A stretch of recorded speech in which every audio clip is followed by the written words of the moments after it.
Saya masih bersama dengan analis politik dari Universitas Al-Azhar, ada Kang Ujang Komarudin. Kang Ujang, ini kan kalau tadi kita lihat sudah ada Fahri Hamzah, kemudian ada Fadlizon juga begitu ya.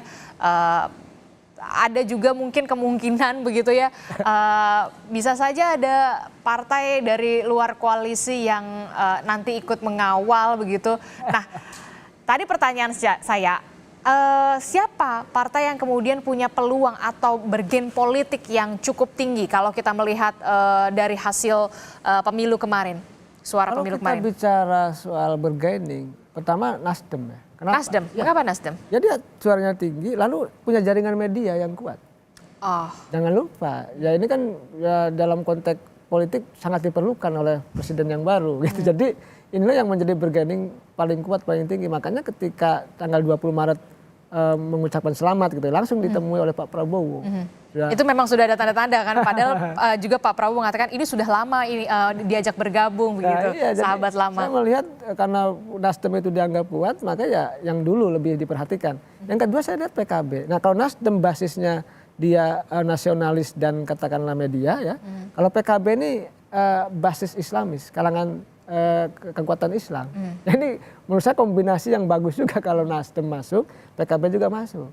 Jadi saya melihat bahwa yang akan, kalau hari ini misalkan tadi kalau kaitkan misalkan apakah ada yang hadir gitu ya, ya mungkin ada juga mungkin tidak. Kalaupun ada yang hadir, Pak Ahmad Ali kemarin dari Nasdem gitu, Pak Ketum Nasdem ya, datang ke rumah Pak Prabowo gitu. Itu juga saya tidak tahu, walaupun Pak Ahmad Ali mengatakan ini bukan perintah partai, bahwa ini adalah urusan pribadi gitu. Tapi saya melihat kan ada indikasi-indikasi itu. Yang kedua, ada pesan-pesan yang ingin disampaikan sebenarnya kepada publik setelah adanya putusan MK ini. Apalagi sekarang panggung depan lah ya, udah nggak di belakang lagi. Begitu, apalagi MK sudah selesai gitu. Nah, kedua, ada juga isu-isu kabar burung yang kita harus cek kebenarannya. Katanya hari ini juga Pak Prabowo akan bertemu dengan Caimin.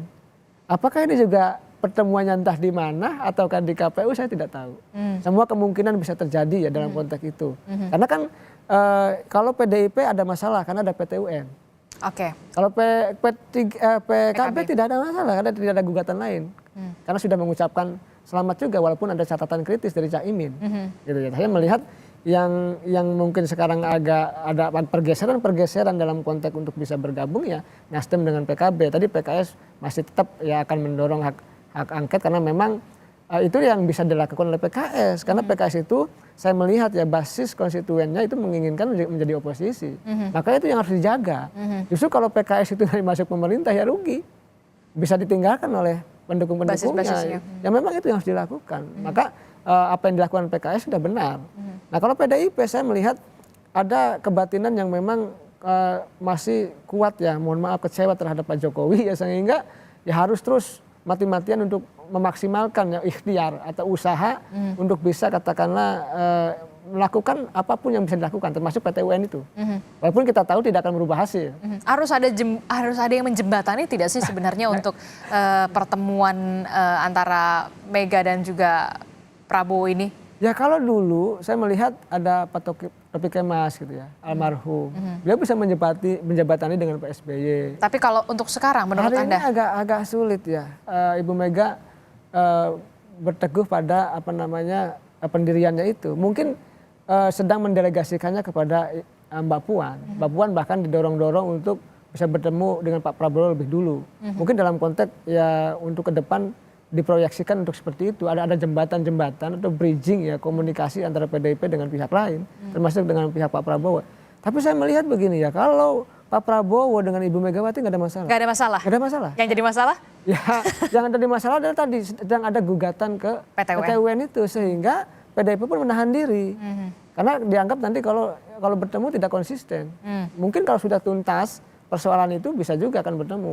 Mungkin pertemuan Prabowo dengan Megawati soal waktu, tapi PT UN harus diselesaikan. Tetapi kalau pertemuan dengan Mbak Puan, Prabowo saya yakin akan cepat gitu. Tidak ada beban psikologis juga. Dan saya melihat kebatinan PDIP yang hari ini terus tancap gas juga ya untuk tadi ya, misalkan gagal di MK, PT UN, ya itu adalah bagian daripada ruang yang memang mungkin inisiatif gitu ya, kreativitas dari PDIP untuk berjuang maksimal saja hingga akhir gitu. Apapun hasilnya ya tentu PDIP sudah membayangkan, sudah membaca, agak sulit juga, agak berat juga karena putusan Mahkamah Konstitusi adalah final dan mengikat itu, bukan di PT UN ini. Tapi apapun itu saya melihat PDIP juga ujungnya saya melihat ada kepentingan yang harus dekat dengan pemerintah. Di saat yang sama juga punya kepentingan juga untuk bisa beroposisi gitu. Saya melihat seperti itu. Ada nggak sih kalau Kang Ujang melihat begitu ya kan peluangnya adalah Nasdem, kemudian juga PKB begitu ya. Karena kita tahu suara di pemilu 2024 dua partai ini bisa dikatakan melonjak secara drastis begitu ya.